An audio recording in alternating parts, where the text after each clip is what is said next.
All right, and finally, like a shining star in a dark cloud, the Minister of Interior, Olubunmi Tunji-Ojo, has continued to inspire hope through proactive leadership from passport to prison reforms. Tunji-Ojo has continued to demonstrate capacity and visionary leadership. In a chat with TVC News, the Minister outlines his mission and mandate for the ministry. Let's share part of it with you. I want to assure you that I align myself with your thoughts, and some of these things I think maybe I need to be journalist and out more frequently because some of these things are things we're already working on. But for me, after the other issue, I just decided to stay away from the media and do the job, but I think it's time with the little that God has helped us to achieve and with the support of Mr. President. Because I have to say this very clearly. Driving change is a very difficult thing, and you need the support of your boss. Yeah. And I can tell you, the president had to take very strong decisions to support us. Even when you step on toes, when you fight in the interest of Nigerians, come on, go ahead and do it. I tell people, I've never met a man that is more audacious, than him. When it comes to national development, he doesn't care. All he cares about is national development, and he keeps telling us every time, and it keeps ringing in my head. During our retreat, he said it. I knew there were problems before I appointed you. I didn't appoint you to make excuses. I appointed you to make solutions. So that's why here in the ministry we don't give excuses. If we are wrong, we apologize and we'll try to do better. Because saying, it's because of that's what he doesn't want to hear. He just wants you to provide solutions. For the issue of diaspora, I'll tell you, very soon, by the time our data center is commissioned by the end of the month, by next month, the issue of appointment becomes a thing of the past. That's what I was talking about. So all you do now is what we call a contactless biometric renewal system. It's what we do. In fact, the solution was ready as at March 4th. But we had issue with issue of our database because I said I'm not going to be using, I won't integrate it to a data center, a database that is electronic. We're talking about national security. Yeah. As much as I want people to be comfortable, my responsibility is to find a balance between comfort and national security. I will not compromise national security on the altar of somebody else's comfort. I will not do that. If I do that, it means that I failed in my responsibility as the Minister in charge of internal security. So now we're almost done with that. So what that means is that we move to the level to which the UKs of this world, the America, the Ireland, and all these countries have moved to. Once in the lifetime, we're able to capture biometric laws. Once that is done, if you want to renew it, you do your contactless. It's a solution. It matches it with what we have in the database. It is the same. It is you. Then why do you need to leave your work and come and why will somebody leave Edinburgh to go to London just because he wants to renew passport? Why will somebody leave California and all the way because you want passport? Why? Why must somebody leave British Columbia and move all the way to Ottawa because he wants a Nigerian passport? You can't. Some people fly for 8 hours, some 6 hours. You cancel a day's job. You see people carrying children, carrying women, just in the name of renewing Nigerian passport. How bad? We just talk. That's why I said this is about sweet experience. It's about changing the narrative. It's about letting Nigerians know that we care about them. Nothing is more important to this the new government, the comfort of Nigerians. Take it or leave it. That's why we are here. We are not here because we just want to be here. We are here because we know we have the solution as a government to the problem of Nigeria. And that's part of what we're doing. So by the time that starts, of course, people will have to pay a token for the solution. You understand? But I bet you, even if it's within London, the money you will pay is less than what you would have. You know why? Because you cancel your day's job. And don't forget abroad, they pay almost per hour. You lose the day's job, you leave community, you pay for hotel, you pay for flight. All these things, and so it makes it so difficult for Nigerians to even say we are Nigerians. But that by the grace of God, the solution is 100% ready. We are almost done with that. And even in Nigeria, why must I leave Asoko? Why must I leave Buzape or Metama all the way to go to Sauka because I want to go and renew my passport? It doesn't make sense to me. I should be able to renew, and I should be able to have an option of home delivery. Even if it would cost me 5,000 naira for them to bring it to my house, I will still be to my office. They will deliver it. Two things it does for me. It helps me, it makes life easier for you. It also gives me a verifiable data of your address. Yeah, that's true. Because it's going to... So it's a win-win situation. It helps government, it helps why you are comfortable that, oh, I'm getting this thing in my office, in my house. I now know where to track you in case that passport is used for something. So it's a win-win situation. So that is a solution. On Tuesday, they are going to do the final demo of the home delivery solution. So we are launching it so that as a Nigerian, just take it, just be at ease. Let government do the stress. Let's do the thinking and bring the solution to make your life easier. And that's what we are trying to do in that aspect. On the issue of correctional center, I will tell you, there is no magic. Because I am a very straight talker. The correctional center, we have 256 correctional centers. That number is not healthy. This President Tinubu did not become president 110 years ago when Suleja prison was constructed. That correctional service was built 110 years ago by Lord Mugad, 1914. My grandmother, they never born her. But the president inherited 256 centers in a bad state. Today we have renovated 10. Another, is it 8 or 9, is presently ongoing that we have started. We are picking it. And again, you have to look at the effect of urbanization on our correctional center. The Suleja Correctional Center is just 7 meters away from the next house. When the law says 100 meters, look at Agodi Prison. Look at even Ikoyi Prison, sharing a fence with the Polo Club. It's a prison doing there. All these things are things we're already working, and the president is really hell-bent on finding a solution. How many correctional centers do we need realistically? How many armed guards do we have? How do we split them? These are questions we need to ask. And of course, when we came on board, we had 86,000 inmates. Today, through initiatives, like you rightly said, paying off the fines of these people without a cover from the government, almost 600 million. We raised it from the private sector. We paid off, and through reviewing of certain things, at the end of the day, today we have only 74,000 from 86,000. We've taken 12,000. Wow. And I can tell you, next week now, we are setting up the committee to do what we call inmate audits.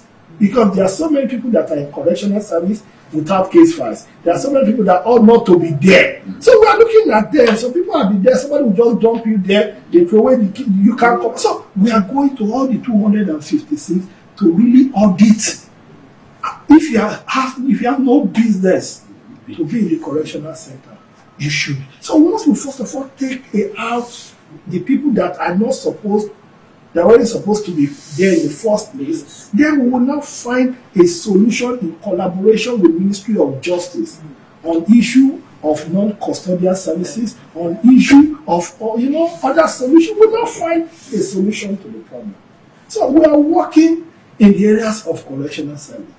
And of course, in the area of NSCDC, we know the number of chiefs we have been able to intercept, vessels we intercepted, pipeline, and a lot of jobs. So, and again, for the first time, we have the most motivated workforce today. Because why? Because before now, since 1986, when the board, immigration, correctional, and civil defense, fire and civil defense board was created, never has the board in the calendar year started and finished the promotion exercise. Promotion became a privilege. But for the first time, we said that's not who we are as people. We are people, as Nigerians, we know the difference between a right and a privilege. And this government is not interested in making a right a privilege. We are not.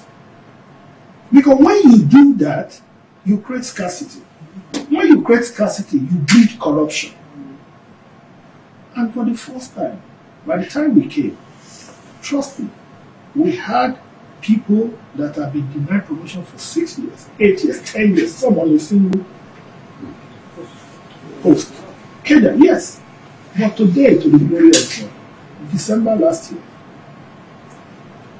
32,000 officers were promoted in 1 day. 32,000 officers. That is 32,000 families. More than 150,000 direct beneficiaries.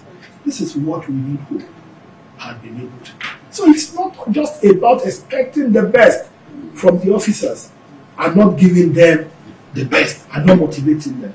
This government is giving them the best, motivating them, and at the same time expecting the best from them.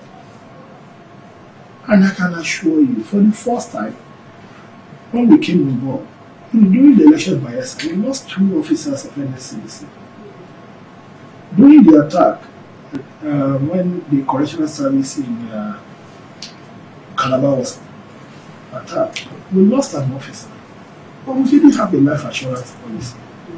President Tunji said no, it cannot be. He approved the life assurance policy for officers of the paramilitary. What else can we do?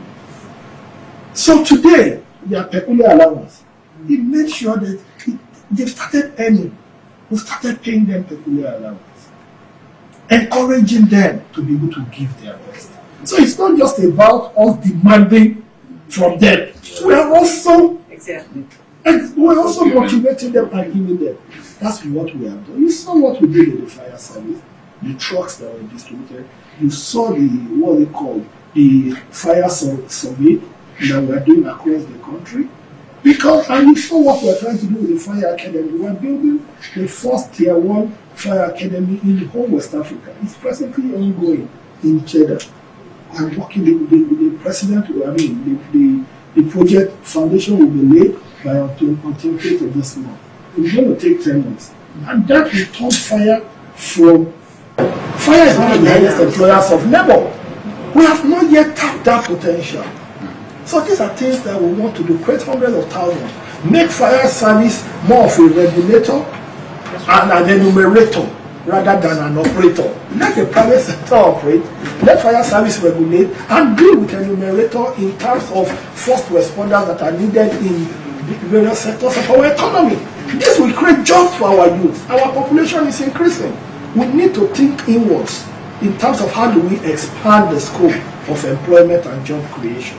This is not the time for us to attenuate the effect of any sector. It's the time for us to amplify the capacity of every sector of our economy. And this is what we are doing in the private sector. So there's a lot that we are doing, and the whole e-gate you can see. It's not just what people... Today, we went to... Ayata came today, from the headquarters, world headquarters in Canada. And they said it today that the command and control center here is the best they've seen anywhere in the world. We didn't build...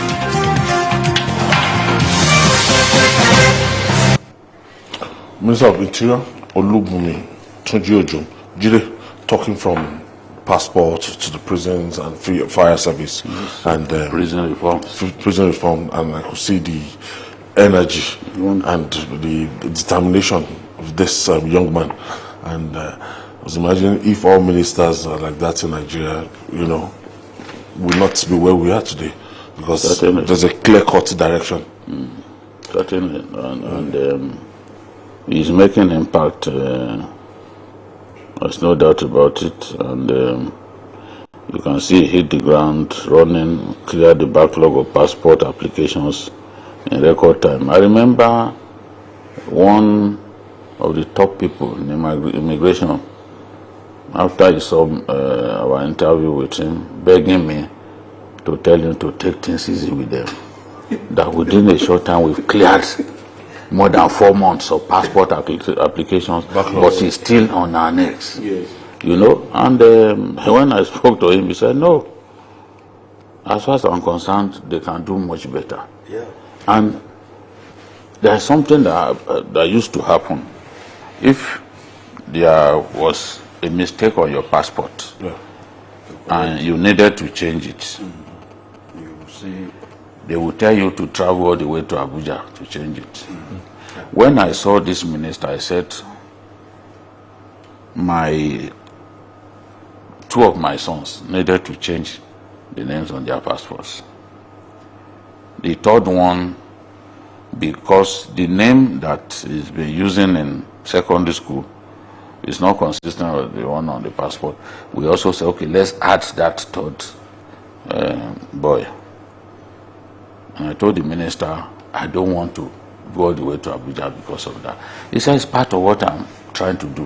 Why should you go to Abuja from Lagos? From Lagos. Because you want to alter just something. to change. In some cases, it's just a letter that is a mistake. You go all the way. Ayo, to the glory of God, I didn't have to go to Abuja. We did it in Lagos. Practical. Yes, we did it in Lagos. So these things can happen. Now he's saying that his goal is for the service to even be able to deliver passports to people in their houses. Yes.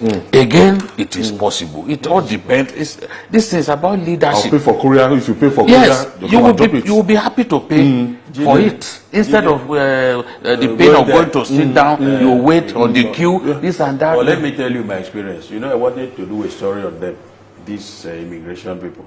When the man just came and introduced these reforms in passport processing, my passport had expired. So I wanted to use my own processing to do an expose on the passport business. But I said, okay, let me fill the form online as they claim and see what would happen. So I filled the form online. And I went there and submitted. They captured me. Do you know my passport was ready in 3 days? I didn't know. I never wanted to go It's the because same thing that, they told me they would call me. And I was waiting for their call. After about 1 month, I now decided to go. When I went, they said, your passport was ready 48 hours after. This It's you that didn't go there. Yeah, because After you captured. yes, I wanted to use it. Because you you thought, write against After them. I had done this and done this, this is what I passed through, this is what I saw. because you thought their reputation Yes. had not changed. But because of the changes that this man has effected, my passport was ready in 48 hours. 10 years. After It's capture. fantastic. And we You should know- support him. He keeps saying that we should not turn rights to privileges. Yeah. He also said something that I found to be of real interest, where he said, why must you do, anytime you want to renew passport, you do fresh capturing? Your biometrics, Already captured. your biometric remains with you for the rest of your life. It doesn't change. Yes. If I do this thumb printing, It remains. 1 million times the same result. So why am I Recapturing when you are obligated honestly. to do You do BVN. every You do time? capturing. You go and do. They will do fresh capturing. Do this thing. Why? Why are we suffering ourselves? It has taken Olubunmi Tunji-Ojo to get to that ministry and show, leadership, yes, capacity. great countries aim big. I can tell you, if we can do that delivery of passport to people's homes, Honestly. it will be one of the biggest achievements of this administration. Yeah, reduce suffering. And you know, even our friends in the diaspora, when they are talking, what they will say is, apart from Olubunmi Tunji-Ojo, who tell me the minister that is working, you know, because they have had to either come home or process passport renewals and they can see change.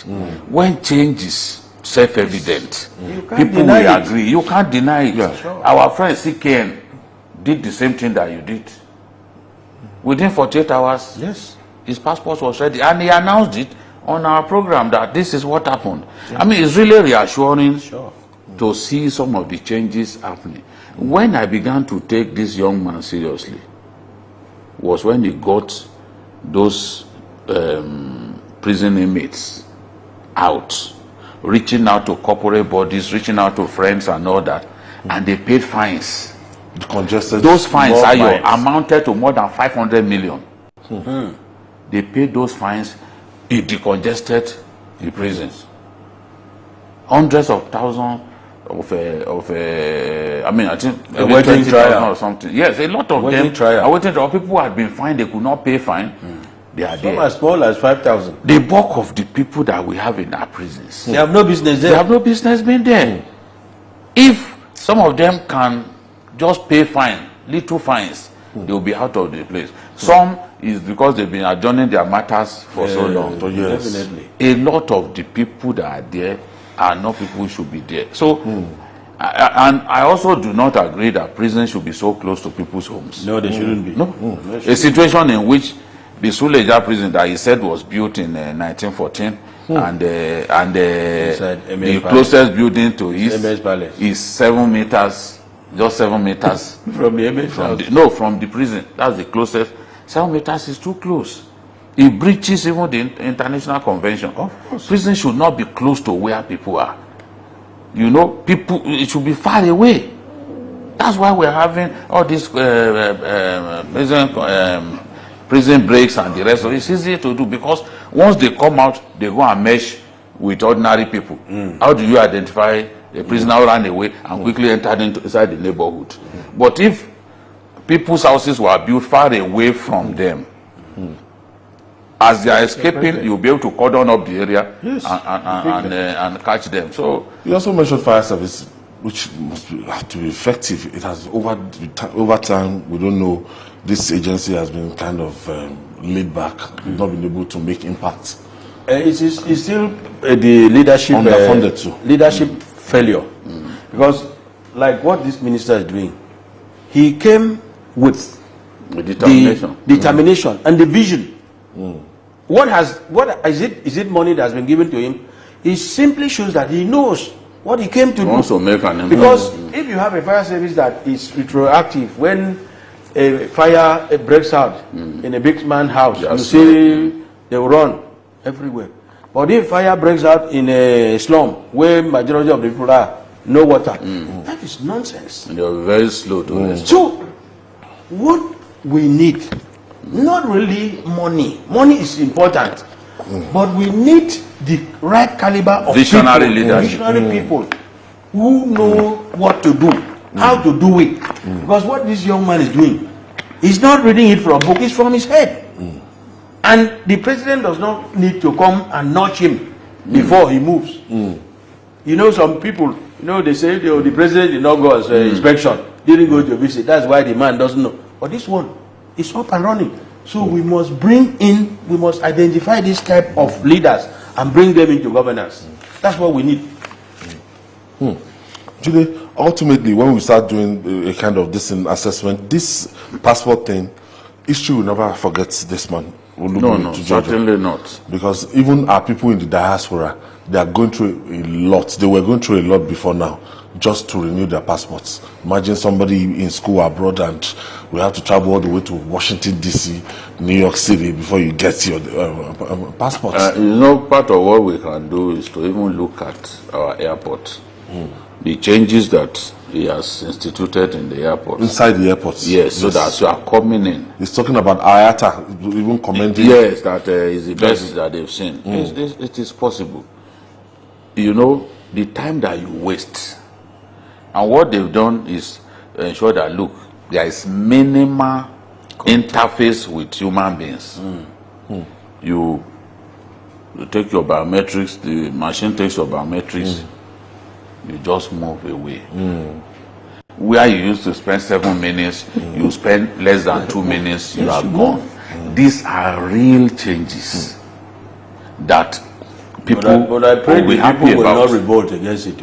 Because there were people who told me that time when I went to do my passport, said this man is taking business out of us. Yes. Some people told me.